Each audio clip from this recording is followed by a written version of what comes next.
It plays a real big role in the social aspect of the Chamorro people, and then it also really brings in the community. Typical Chamorro food and the way they eat it is kind of like an event, a fiesta. There's always fiestas going on. Every birthday, every wedding, any kind of a celebration, rosaries. There's not a lot of little small home dinners. Basically, each village and each little community or whatever, especially in the older times, huge buffets everywhere, and we call them fiesta. The whole village brings out food, and then the whole village takes away the food. That's typically how it's done.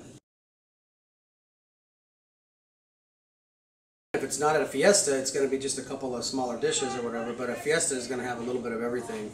Your kelagwins for sure, with finadini, Chamorro rice that's flavored with the chote, a little bit of bacon, empanadas. You can have kelagwin, either fish, deer, beef, chicken, tinaktak, estafao. Usually the fiestas are going to serve a little bit of all of them, traditional.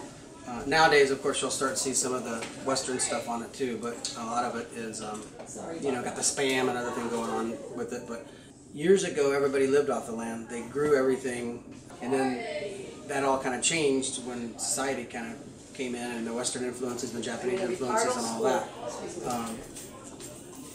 So a lot of other ingredients were introduced, but typical Chamorro is a lot of coconut, a lot of local banana, like I said, pumpkin, eggplant. They grow easily there.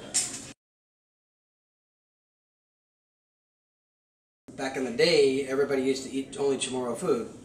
And then when the Japanese took over and the U.S. started coming in, and there's some Spanish influence there as well from way back, but the Japanese started introducing more rice and obviously like the sushi type things, noodles.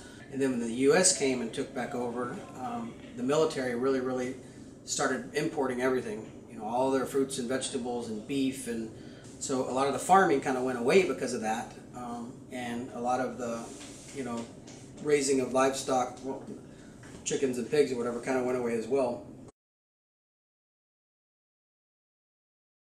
I respect it as it staying traditional and being very traditional.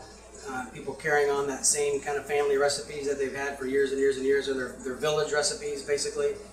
They're real proud of their food. It hasn't been changed. I like the fact that they use local ingredients and that they still keep all of those local ingredients, prepare their food. And again, I like the way it's kind of a social and a community glue, I guess is what you would say, to bring everybody together and keep everybody together. It is with every society and every culture. I want my grandparents' recipes. I want my great-grandparents' recipes. I want to cook it in the same kind of oven they cooked it in. I want to use the same kind of pots or pans or whatever it is that they did, because you'll be able to recreate, those exact dishes. Chamorro food, nowadays a lot of kids, they don't even cook anything. They don't even know how to cook. And I think it's important that they learn what the ingredients are, and they learn that how to make it step by step, procedure by procedure. You got to be able to keep some of those things alive, because the same with language. If you don't, follow up with the language, and if the new generations, the new kids aren't exposed to it and taste it and see it and grow up with it, eventually it'll be gone. And then someday people will be Googling what kelagwin is. You'll get some recipe from some lady that lived in Guam, that lives in Minnesota, that thinks she knows what kelagwin is. So I think it's real important with any culture, really, in food, to try to keep those traditional, methods and ingredients and everything alive, because if not, it'll disappear while we eating processed hamburger helper.